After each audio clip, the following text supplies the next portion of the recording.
Alibaba is the talk of the town right now. Why? China and the US have just started to agree on more regulation for Chinese companies. There was an issue before that the SEC was telling Chinese companies, you can't be listed here if you don't allow for more auditing. And of course, it made stocks from China plummet.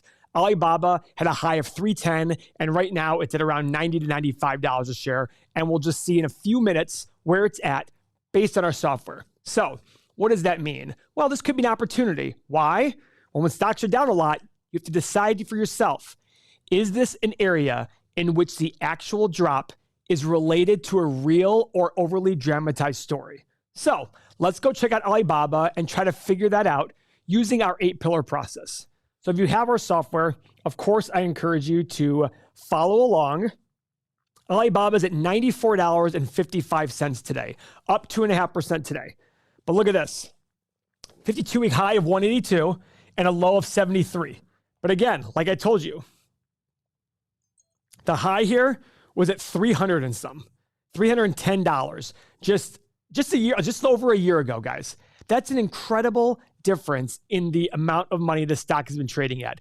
And if you know me, I love this. So I'm Paul, I'm a value investor. If you're new to this channel, I love looking at 52-week lows as a starting point for where I'm going to look at a stock. Why? Well, because if a stock's at a 52-week low, it has probably fallen a lot.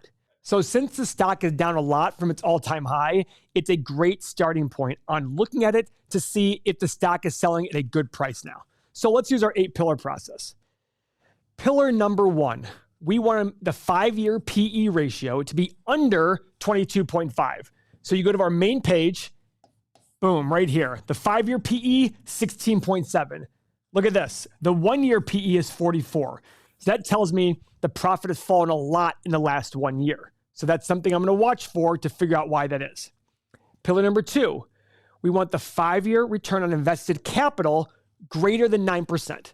This is the return they're getting on money invested in the business. Are they good at getting high rates of return as they reinvest their money? Right here to the right, 5-year return on invested capital, 10.4%. That is a check mark right there. So far, we actually have 2 check marks on Alibaba. Pillar number 3, we want revenue growth. Very simply, revenue growth over the last 5 years. So we go to our income statement.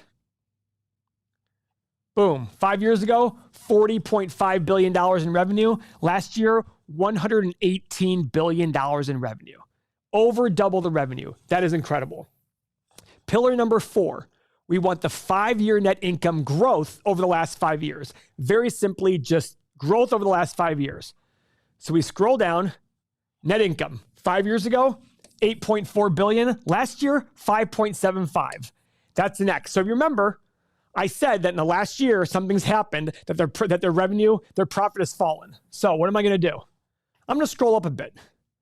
Are there any big write-offs? Well, look at this. $2.4 billion write-off right here. Other income expenses. I'd want to go figure out what that is, because look at the previous years. They were positives. They were income. So here was a drop. This still doesn't account for the drop in net income over the last few years, though. My guess is they're probably spending a lot of money to make sure they're growing and sustaining their company as they go on. Okay? That is my guess, but I can't see that just from this. Well, actually, I can a little bit. Oh, wow, look at this. General sales and administrative expense. 7.3, 9.5, 11.9, 21, 22. So it has jumped up quite a bit in the last few years. So that is something to consider. You want to understand why have they greatly increased their cost to operate their business, okay? Pillar number 5. Guys, very simply, we want to see if the shares outstanding are higher or lower than they were 5 years ago. Why does that matter? Well, if they've issued more shares, they've diluted you as an owner. If they've bought more shares back, then they've actually increased your ownership percentage of the company. This is what we want to care about, because if a company that doubles its number of shares, not a stock split, actually issues more shares to generate capital, but they've doubled in size, you've seen zero benefit, because now that doubling is now shared amongst double the owners, which means you get the exact same amount as before. So we want to make sure they're not diluting the crap out of you. So we scroll down to the bottom. The end of 6 years, they had 2.54 billion shares, and now they have 2.66. So they've actually diluted everybody just a smidge, not a ton, but just a smidge. So it's not really causing me too much worry, but it is there and something to be aware of as time goes on.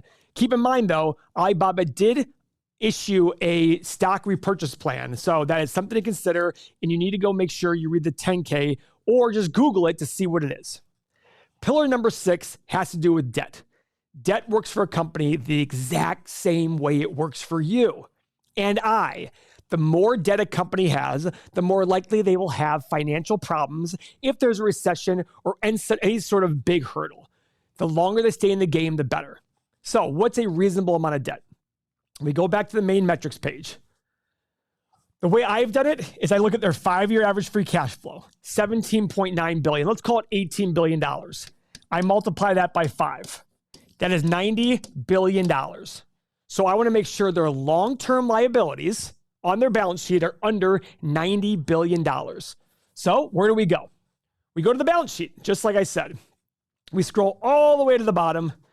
Total long-term liabilities, $34 billion. 1/3 almost the amount of money that we need to see. So this looks like a company that is properly managing their debt. Plenty of cash left over. Let's see how much cash they actually do have. So look at this. They have $93 billion in total current assets, which is essentially all their cash on hand. Total liabilities, $88 billion. This means they can write a check and get rid of every single debt they have and have $5 billion extra dollars left over. That is absolutely incredible. Imagine if you could do that for your own personal life. That is an incredible feat, and you're going to have a hard time having financial issues with that apparent. Pillars 7 and 8 have to do with free cash flow. Now, guys, I love free cash flow. It's harder to manipulate than net income. It has less rules in the accounting world, so it's the lifeblood of the business. Free cash flow is cash from operations less your capital expenditures. And there are 5 things you can do with free cash flow. Buy back shares, pay down debt, make acquisitions, reinvest back in yourself, and pay dividends. That took me a little bit of time to get. Those 5 things. You can do all 5, none of them, whatever combination you want. But this is the lifeblood of the business. So my 7th pillar is, I just want to see, is there free cash flow growth?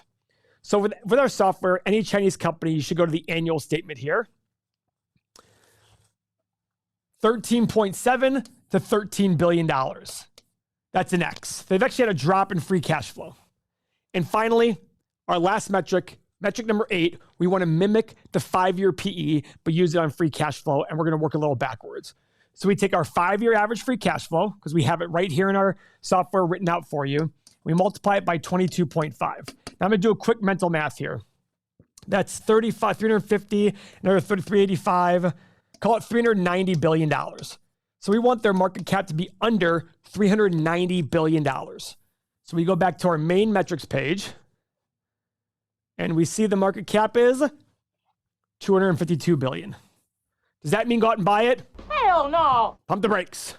Let's go look at the 8 pillars tab. Now, guys, I did a lot of math for you, and the math can get cumbersome. Listen, it got too cumbersome for me. That's why we created the software. We created this to do all the math work for you so you can concentrate your time on research and finding great companies. And this page does all of it for you. All the 8 pillars for you. And soon coming to our software, you'll be able to edit your 8 pillars for specific pillars that you care about more in the future. So sign up now for our software, everythingmoney.com. You get everything you saw here, including this community of thousands of investors that you can go to talk about all your investment ideas. You can do all of this. It's all on your mobile phone. It's all on this website. This is absolutely incredible.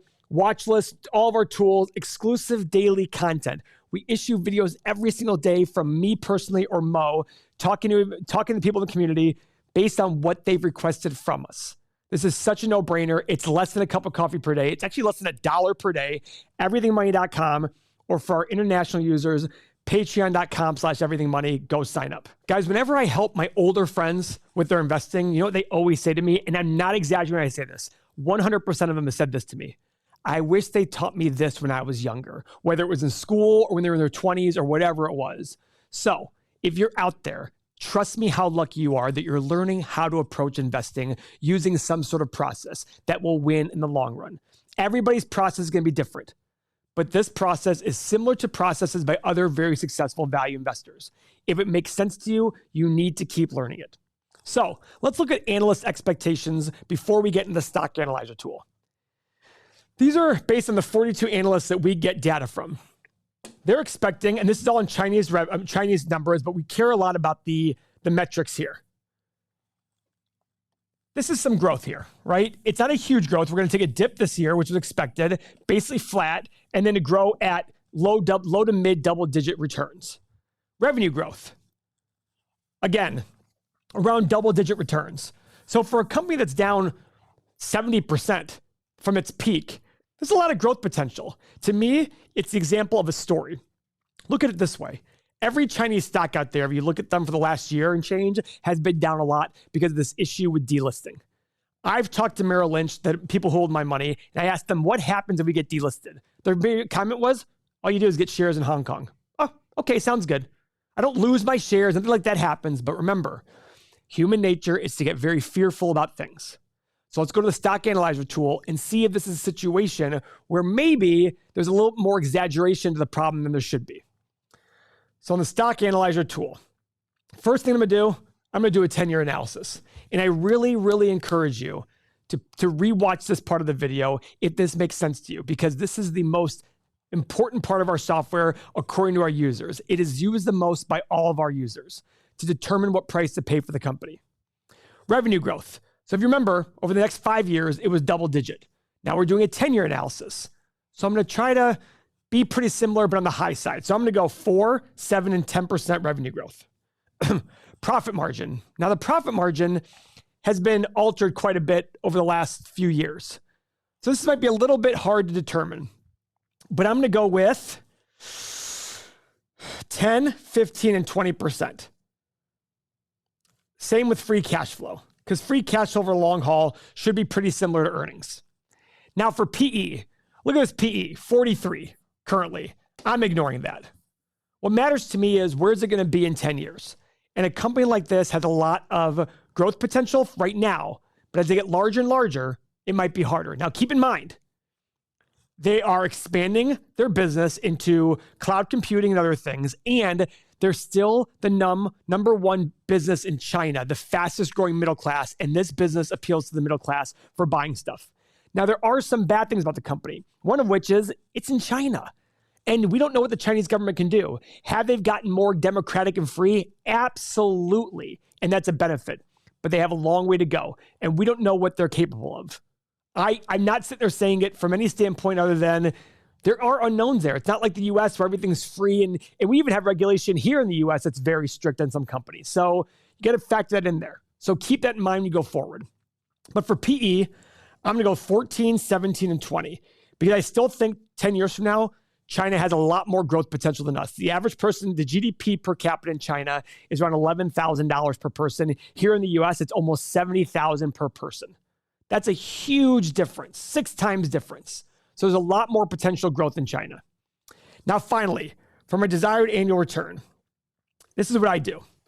I do 12.5 on the low side, 15 in the middle, 17.5 on the high side. Why is that?